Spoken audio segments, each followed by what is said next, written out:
فرمایا بے نمازی کے لیے 12 مصیبتیں. اب میں جلدی جلدی اس کو پڑھتا ہوں وقت میں جتنی گنجائش ہے اور پھر اپنی بات پوری کرتا ہوں، لیکن سب دھیان سے سننا. وہ 12 مصیبتیں جو نماز نہیں پڑھتے. اور آج کچھ فیصلہ کرنا. دیکھیے میرے بھائیوں، ایک وقت کی نماز کے لیے صرف 10 منٹ لگتے ہیں. بہت اطمینان سے پڑھو گے نا، یہ ہمارے مبلغین کے اور علماء کی طرح 10 منٹ لگتے ہیں. اب مجھ جیسے دیہاتی کی طرح پڑھو گے تو کچھ ٹائم اور بھی کم لگے گا. یہ لوگ بہت اطمینان سے پڑھتے ہیں تو 10 منٹ. 5 وقت کی نماز ہوتی کتنا وقت ہو گیا؟ 50 منٹ. اگر 50 منٹ دینے سے جہنم سے چھٹکارا مل رہا ہے، جنت میں داخلہ ہو رہا ہے، روزی میں برکت ہو رہی ہے، اللہ راضی ہو رہا ہے، 50 منٹ میں کیا لوگے ہیں میرے بھائی؟ 50 منٹ میں تو انسان اپنی پوری فیملی کو دعوت میں لے کر کے واپس بھی نہیں لا پاتا. 50 منٹ کا حال یہ. لیکن 50 منٹ کہاں لے جا رہے ہیں آپ کو؟ سوچو. صرف 50 منٹ نکالنا ہے بس، اور ملنا کیا ہے؟ جنت. حضور نے کہہ دیا کامیابی، روزی میں برکت، عمر میں برکت، بیماری سے نجات، نحوستوں سے تکلیفوں سے نجات. کر کے دیکھو، جہاں رہو بس نماز کا وقت آ جائے تو نماز پڑھو. ٹرین میں، پلین میں، سفر میں، حضر میں، پکنک پر، گھر میں، جاؤ نماز مت چھوڑو. اگر اتنی تکلیف والا وقت آ جائے کہ بالکل نہیں پڑھ سکتے تو کم سے کم فرض پڑھ لو کسی بھی طرح، مگر پڑھ لو، چھوڑو مت. ایک وقت کی نماز کی اہمیت یہ ہے کہ اگر ایک وقت کی نماز آپ نے جان بوجھ کر چھوڑ دی، پھر قیامت تک بھی آپ پوری زندگی سجدے میں گزار دو گے تو وہ وقت پر ایک وقت جو نماز پڑھی جاتی ہے اس کی فضیلت کو پوری زندگی نہیں پہنچ سکتے. یہ نماز اللہ کے رسول علیہ السلام، تو اللہ کے رسول علیہ السلام کا فرمان ہے 12 مصیبتوں میں بے نمازی گرفتار ہوگا. 3 مصیبتیں اس پر دنیا میں آئے گی. یہ سرکار غوث پاک نقل کر رہے ہیں حدیث پاک. 3 مصیبتیں اس پہ دنیا میں آئے گی. نمبر 1، پہلی مصیبت، اللہ اس کی روزی سے برکت اٹھا لے.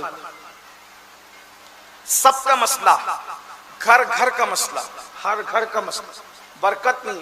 کہتے ہیں سب ہے، برکت نہیں. کیوں نہیں ہے؟ سجدہ نہیں، نماز نہیں. اللہ کے رسول نے فرمایا جس کے صدقے میں برکت آتی ہے وہ رسول جانے برکت فرما رہے ہیں کہ جو نماز چھوڑے گا اللہ برکت اٹھائے گا. اور کچھ لوگ یہ سوچ رہے ہیں کہ بھئی میں تو جو 24 کھاتے کا سیٹ ہوا اور 48 دم میرے چلتے ہیں، 2-3 سائزنگیں چلتی ہیں، مگر میں نماز نہیں پڑھتا. تو یہ مولوی کی بات کیا ہے، حیثیت رکھتی ہے؟ مولوی کی بات نہیں، یہ مولا کی بات ہے. کروڑوں کمائے گا پھر بھی برکت نہیں ہوگی، لاکھوں کمائے گا پھر بھی برکت نہیں ہوگی. دیکھ لو بے نمازی ہائے ہائے کرتے ہیں، برکت نہیں ہے. پھر کیا کہتے ہیں؟ مولوی صاحب تعویذ دو، پیر صاحب تعویذ دو، سید صاحب تعویذ دو. دیکھو میں تعویذ کا مخالف نہیں ہوں، لیکن جس برکت کو اللہ نے اٹھا لیا، کسی کی تعویذ میں اتنی طاقت نہیں ہے کہ وہ آپ کی روزی میں طاقت برکت لا سکے. جو اللہ اٹھا لے اس کو کوئی واپس نہیں لا سکتا. اس لیے پہلی بات اللہ کے رسول نے فرمائی روزی سے برکت جاتی. اب گھروں سے برکت گئی، پھر برکت جاتی تو ہم کیا کہتے ہیں؟ بندش کروا لیں گے کیونکہ کسی نے کچھ کر دیا. میرے بھائی کسی نے کیا کیا؟ ہم نے خود کیا. اپنے ہاتھوں سے اپنے پیر پہ کڑاڑا مارا. یہ جو بابا لوگوں کے کاروبار چل رہے ہیں نا، ہماری بے عملی کی وجہ سے چل رہے ہیں. جس دن آپ باعمل ہو جائیں گے بابا کو خود آپ کے پاس دعا لینے کے لیے آنا پڑے گا. یہ بے عمل لوگ کی بات کر رہا ہوں، باعمل لوگوں کی بات نہیں کر رہا ہوں. میرے بھائیوں جو خود آدھی روٹی اور ایک روٹی کے لیے تمہارے پیچھے بھاگتے رہتے ہیں، آپ مجھے بتائیں اگر کوئی واقعی بابا بن جائے نا، وہ کوئی واقعی بابا بن جائے، وہ پبلک کے پیچھے نہ بھاگے، پبلک اس کے پیچھے بھاگے. یہ جو ہے وہ گاندھی جو چھپا ہوا ہے اس کے لیے کتنی اناپ شناپ باتیں کرتے ہیں، ایمان کھونے والی باتیں کرتے ہیں، طریقت کے نام پہ اڑگم دڑگم باتیں کرتے ہیں، تمہیں اپنے شکنجے پھانسنے کی کوشش کرتے ہیں. یہ میں تعویذ کی مخالفت نہیں کر رہا ہوں. یہ جو جاہل گوار ان پڑھ، یہ ان کے چکر اور چنگل میں پھنس کر کے اپنا ایمان بھی گواتے ہو. عورتیں جاتی ہے تو عزت بھی گوا دیتی ہے، آبرو بھی گوا دیتی ہے. یاد رکھیں سب بابا ایسے نہیں ہوتے، لیکن آپ دیکھ لیں ہمیں پتا چلا ہے کہ بعض لوگ بابا گیری کے نام پر زنا کے دھندے کروا رہے ہیں. یہ حالت ہے، صورت حال ہے. خواتین جاتی آبرو دے آتی ہے. آپ کیا کیا سمجھ رہے ہیں حالات کتنے نازک ہیں. اصل میں آپ موبائل گیم میں ڈوبے ہوئے ہو, آپ کو اپنے گھر کی خبر نہیں ہے, آپ کو اپنے معاشرے کی خبر نہیں ہے, آپ فیس بک میں ڈوبے ہوئے ہو, آپ کو کیا فکر ہے. اللہ اکبر. حالات سے آنکھیں بند کرنے کے لیے یہی تو تمہارے ہاتھ میں کھلونا دیا گیا ہے. اللہ کے بندو, تم تھے تم جدھر رخ کرتے تھے زمانے کی رفتار ادھر ہو جایا کرتی تھی. اقبال کہتے ہیں دیوان گانے عشق محمد کو دیکھ کر گھبرا گئی یہ گردش دورہ, کبھی کبھی گردن میں ہاتھ ڈالے ہیں باہوں نجوم نے, گزرا ہے ان حدوں سے مسلمان کبھی کبھی. بچیاں جا رہی ہے کہ کچھ تعویذ دے دو اچھا رشتہ آ جائے, رشتے سے پہلے اس پر وبال آ جاتا ہے. یہ صورتحال ہے. اور اب تو ہم سن رہے ہیں, سنا ہے ہم نے, اب تو مسلمان مسلم عورتیں پنڈتوں تک کے پاس, سادھوؤں تک کے پاس جاتی ہیں. کیا دین آ گئے. اللہ کے بندو, آپ سے پوچھتا ہوں یہ رشتے کیا ہیں؟ چلے بات آ گئی تو یہ رشتے کیا ہیں؟ یہ رشتے آسمانوں سے بن کر آتے ہیں. یعنی جس کی قسمت میں جو لکھ دیا گیا, کروڑوں رکاوٹیں ہیں, ملنا اسی نے. اب جب آسمانوں سے لکھ دیا گیا ہے تو ملنا ہے. پھر اس کے بعد دو چیزیں, ایک تو شادی کا وقت آنا اور دوسرا قسمت کے پارٹنر کا آپس میں مل جانا. وقت آ گیا, مل گیا, ہو گئی شادی. آپ کو اس کا کیا ٹینشن ہے؟ یہ تو اللہ کا کام ہے. اللہ کے کام میں آپ کیوں مخل ہیں؟ بس آپ اتنا کریں, دیر ہو رہی تو گڑ گڑائیں اللہ جلدی کر دے, کیونکہ دعائیں تقدیر بدل دیتی. جلدی کر دیں, آپ اللہ سے عرضی کریں, کسی صاحب دل سے دعا کرائیں. اور ایک بات آپ سے یہ بھی کہہ دوں, اگر کوئی صاحب دل نہیں ملتا پھر کہتا ہوں مزارات پر جاؤ. ہمارے بزرگوں نے فرمایا ولیوں کے آستانے پر جانا ایسے ہی ہے جیسے ان کی ظاہری حیات میں جانے سے فائدہ ملتا تھا, بعد وصال جانے کا بھی وہی فائدہ ہے. سلطان المشائخ حضرت سید نظام ملت و دین خواجہ نظام الدین اولیاء جب بابا قطب الدین بختیار کاکی کے مزار پہ جاتے تھے تو کبھی اندر نہیں جاتے تھے, ہمیشہ چوکھٹ سے جا کر کے فاتحہ پڑھتے تھے. اب آپ جو لوگ گئے ہیں مہرولی شریف وہ جانتے ہیں کہ سرکار کی چوکھٹ سے مزار کتنی دور ہے. ان چیزوں کو آپ لوگ مانے نہیں مانے اپنی آپ کی بات ہے. اور ایک بات یہ یاد رکھنا, پوری تقریر لوگ مان جائیں یہ ضروری نہیں ہے. کچھ لوگ کہتے ہیں کہ یہ لوگ جب ولیوں کی بات کرتے ہیں تو بہت مبالغہ کرتے ہیں. ہم نے کہا جس دن تو ولی کو سمجھ لے گا میں کم بول رہا ہوں تو زیادہ بولے گا. ہاں, اس لیے کہ اللہ فرماتا ہے اولیائی تحت قبائی, میرے ولی میری قبا کے چادر غیرت کے نیچے چھپے. ارے نادان, جو میری قبا کے نیچے چھپ جائے تو اس کو نہیں پہچان سکتا, جو خدا کی قبا غیرت کے نیچے چھپے ہو تو ان کو کیسے پہچان سکتا ہے؟ ولی کو پہچاننے کے لیے کم سے کم ولی بننا پڑتا. کچھ لوگ ہم سے کہتے ہیں یہ غوث پاک کو زیادہ بڑھا کے پیش کر رہا ہے ہندوستان میں, ایک قادری ہونے کی وجہ سے کہہ رہا ہے. میں نے کہا تیرا منہ دیکھ, واللہ قادری ہونے کی وجہ سے نہیں, میری کوئی اوقات نہیں, میں کیا مبالغہ کروں گا. تو کہا جب کہا نا کہ وہ مردوں کو زندہ کرتے تھے تو شرک کر دیا. میں نے کہا ملا جی تو نے سمجھا کیا ہے غوث پاک کو, یہی تو توحید یہاں سے بیان ہوتی ہے. کہا غوث پاک نے مردہ زندہ کیا تو شرک ہو گیا, یہ کام تو اللہ کا ہے. میں نے کہا اللہ دکھائی نہیں دیتا, سجائی نہیں دیتا, سنائی نہیں دیتا. جو سنائی دے وہ اللہ نہیں, جو دکھائی دے وہ اللہ نہیں, جو سجائی دے وہ اللہ نہیں, جو سمجھ میں ہے وہ اللہ نہیں, جو گمان میں ہے وہ اللہ نہیں, جو وہم میں ہے وہ اللہ نہیں. تو پھر اللہ کو پہچانے کیسے؟ تو اللہ نے اپنے دوست تمہارے درمیان دے دیا. عبد القادر ٹھوکر لگائیں گے, قم بإذن اللہ کہہ کے مردہ زندہ کریں گے, تب پتا چلے گا جب عبد القادر کی شان کا یہ عالم ہے تو اس کو بنانے والے قادر کی شان کا عالم کیا ہوگا.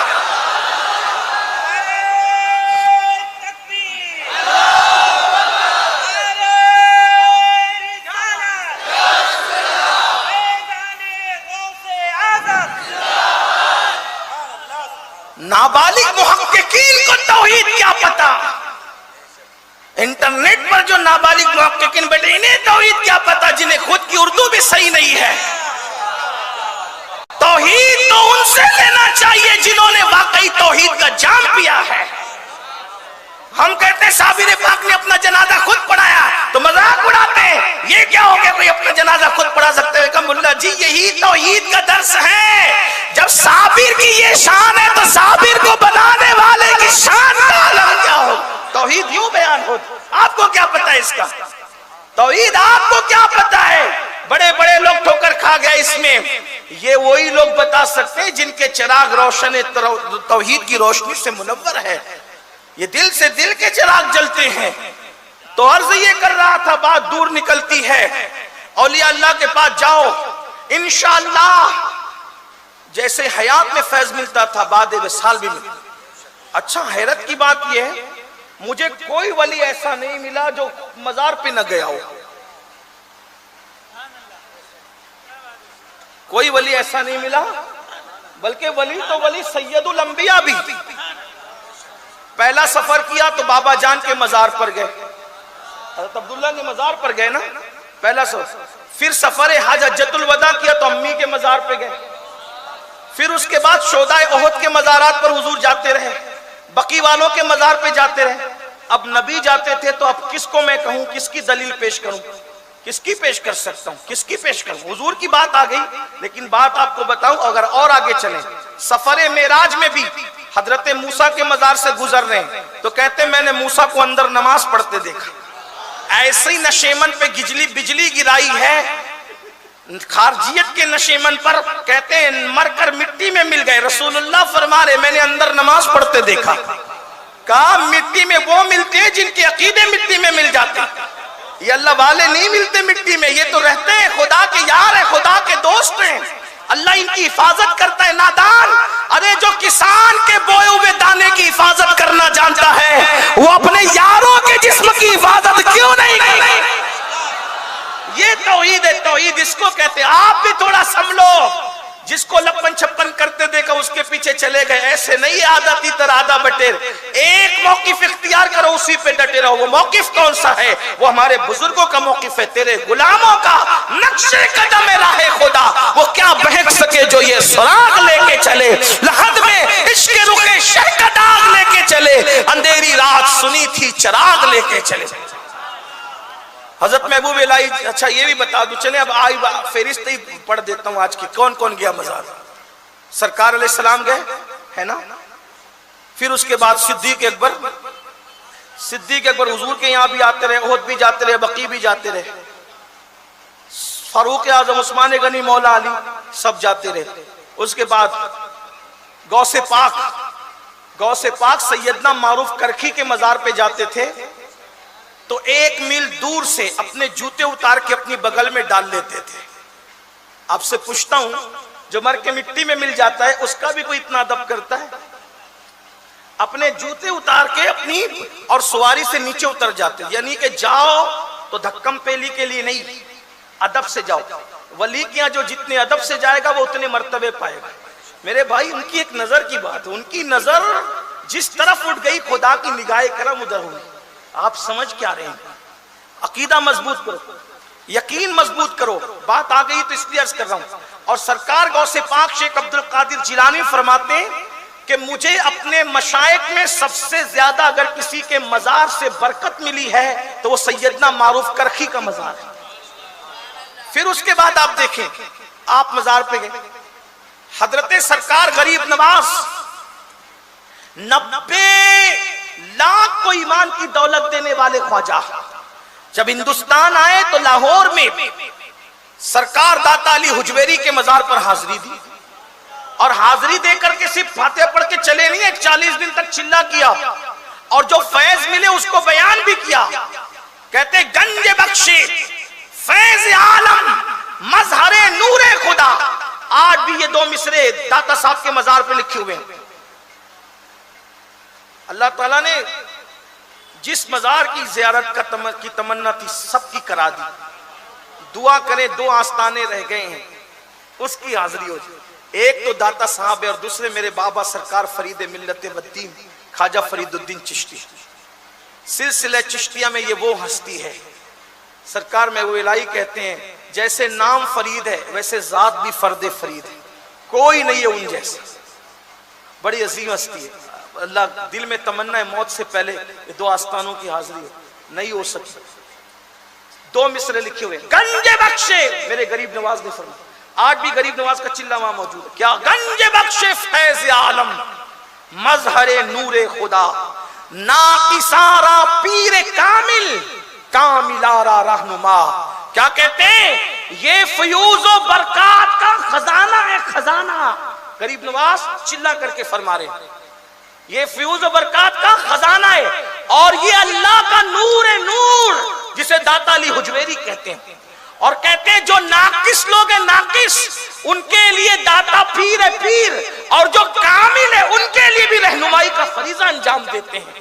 گنج بخش فیض عالم، مظہر نور خدا، ناقصارا پیر کامل، کاملارا رہنما. غریب نواز نے زیارت کی، سرکار قطب الدین بختیار کاکی نے غریب نواز کے حاضریاں دی، بختیار کاکی کے مزار پہ بابا فرید نے حاضری دی، سرکار نظام الدین نے حاضری دی، نظام الدین اولیاء کے آستانے پر امیر خسرو نے خواجہ نصیر الدین چراغ دہلوی نے حاضری دی، سرکار نصیر الدین چراغ دہلوی کے آستانے پر حضرت سیدنا بندہ نواز کے سدراز نے حاضری دی، بندہ نواز کے سدراز کے آستانے پر مخدوم اشرف جہانگیر سمنانی نے حاضری دی. اس طریقے سے ایک سلسلہ ہے، بزرگان دین کی بارگاہ میں جاتے رہے، حاضریاں دیتے رہے. اب سنیے تو محبوب الہی دور سے فاتحہ. اچھا ہمارے یہاں بھی یہ بہت سی بدعت ہو گئی ہے کہ لوگ جاتے ہیں تو سجدہ کرتے ہیں، لوگ جاتے ہیں تو ہمارے بزرگ لوگ کہتے کہتے تھک گئے کہ مزار پہ سجدہ مت کیا، اللہ کے سوا کسی کو سجدہ کرنا جائز نہیں ہے. امام اہل سنت نے پورا رسالہ لکھا، الزبدۃ الزکیہ، سجدہ تعظیمی کی حرمت پہ پورا رسالہ لکھا. مت کیا کرو، بزرگوں کے یہاں جاؤ، ادب کرو، احترام کرو، چوکھٹ چومو، چادر چومو، سجدے مت کرو. ویسے میرے خیال سے 98% لوگ نہیں کرتے ہیں، 2% لوگ کرتے ہیں، بیچارے ان پڑھ ہیں، وہ نہیں جانتے تو لیکن لوگ اسی کو دلیل بناتے ہیں. لیکن چھوڑیے ابھی کیا بات کریں، عنوان تشنا رہتا ہے، ٹائم جاتا ہے. تو عرض یہ کر رہا تھا بزرگان دین کتنا ادب کرتے تھے. محبوب الہی بابا قطب دادا پیر کے یہاں فاتحہ پڑھنے جا رہے، کہاں سے فاتحہ پڑھے؟ چوکھٹ سے. کبھی مہرولی شریف جانا تو دیکھنا کتنی دور ہے چوکھٹ. ایک دن اچانک خیال آ گیا اتنی دور سے میں فاتحہ پڑھتا ہوں، پتہ نہیں حضرت کو خبر ہوتی بھی کہ نہیں ہوتی. بھئی اب انسان ہے، انسان کا دل ہے، انسان کا اپنا ذہن ہے، خیال آتا ہی رہتا ہے. خیالات تو خیالات، خیالات کے لیے کیا ہے؟ خیال آیا بس میں اتنی دور سے غیاث پور سے فاتحہ پڑھنے کے لیے آتا ہوں تو حضرت کو خبر بھی ہوتی ہے کہ نہیں ہوتی ہے؟ بس یہ سوچ کر گھر کی طرف گئے، خانقاہ میں جا کر کے آنکھ بند ہوئی تو خواب میں بابا قطب تشریف لائے. فرمایا تو جسم سے آتا ہے، میں دل سے آتا ہوں.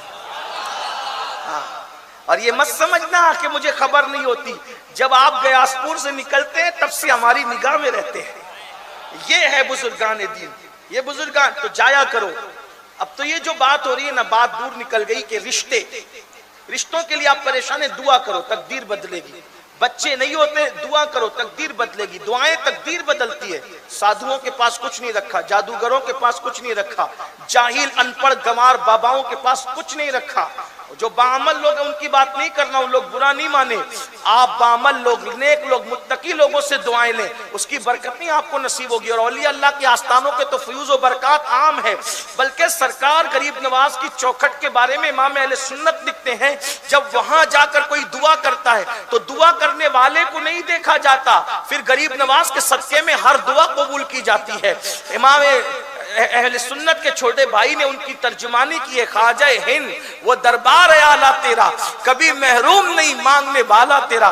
میرے بھائی وقت ہوتا تو میں بتاتا، اکبر بادشاہ کو جانا پڑا، گیا، اولاد ملی بھی اس کو.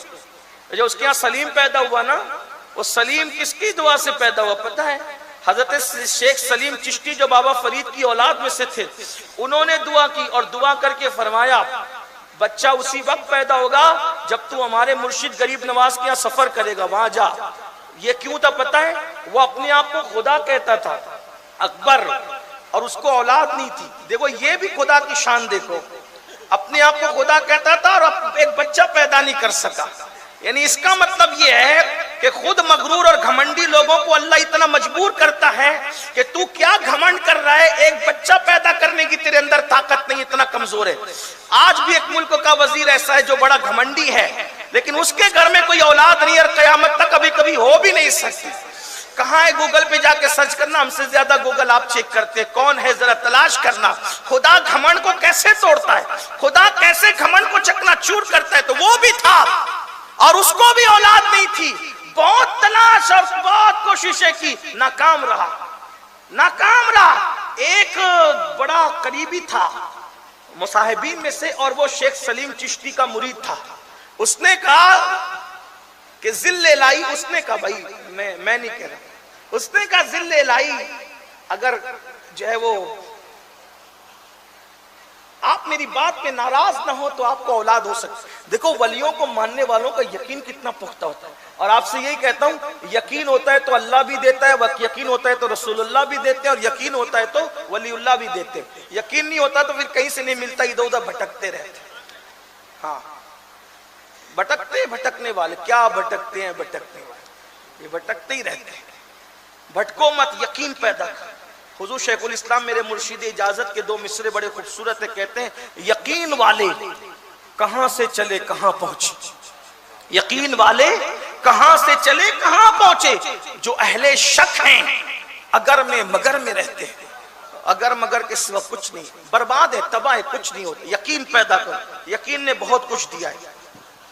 یقین کی بات بتاؤں، اب ہم عنوان سے دور ہو لیکن بتاؤں گا، اس کی وجہ ہے کہ میں کوئی باضابطہ مقرر نہیں، یہ ساری ضابطگی مقرر لوگ کے لیے، اپنے فقیر لوگ ہیں، جو منہ میں آئے شریعت کی روشنی میں بتا دیا جائے تاکہ کسی کی اصلاح ہو جائے، ہے نا؟ بالکل اصول ضابطے سے وہ چلتے ہیں جو باضابطہ خطیب ہوتے ہیں، یہاں کوئی اطابت خطابت کچھ نہیں، یہ فقیری ہے، دل سے نکل رہی ہے، آپ کے دل کے اندر پہنچانے کی کوشش کی جا رہی ہے بس۔ یقین دیکھو، یقین کہاں تک پہنچا۔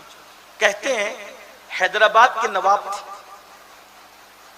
اور نواب بڑے، اب تو جانتے ہیں منچلے ہی لوگ ہوتے تھے، منچلا پن ہوتا تھا نوابوں کے اندر۔ تو نواب صاحب کے یہاں بھئی گفتگو پوری، ٹائم ختم ہو گیا، بات پوری کر دوں، تو پھر آپ لوگ لائٹ سے کیوں پریشان ہیں؟ یہ لائٹ آتا جاتا رہے گا، یہ دل کا نور تھوڑی ختم ہونے والا ہے۔ آپ اپنی توجہ ادھر ہی رکھیں نا، بات پوری ہوتی ہے۔ میں بات کروں، ذرا پیچھے والوں کی اجازت ہے تو ہاتھ اٹھا کے اشارہ کرے، تھکے تو نہیں؟ نہیں تھکے؟ یہ لوگ تھکے کیا؟ نہیں، آپ لوگ تھکے ہو تو بھی۔ وہ منچلا پن تھا نوابوں میں، نوابوں کا منچلا پن مشہور ہے، اگر وہ بتاؤں تو پھر ایک لمبا ٹائم چاہیے، لیکن وہ نہیں تذکرہ کرتا۔ لیکن ان کو جانا تھا مدینہ منورہ، حج کرنا تھا، مدینہ شریف جانا تھا۔ نواب صاحب کے یہاں ایک نوکر رہتے تھے، نوکر، اس نوکر کا نام تھا برہ، اس کا نام ہی برہ رکھا، برہ۔ وہ برہ تھا بڑا بھولا بھالا،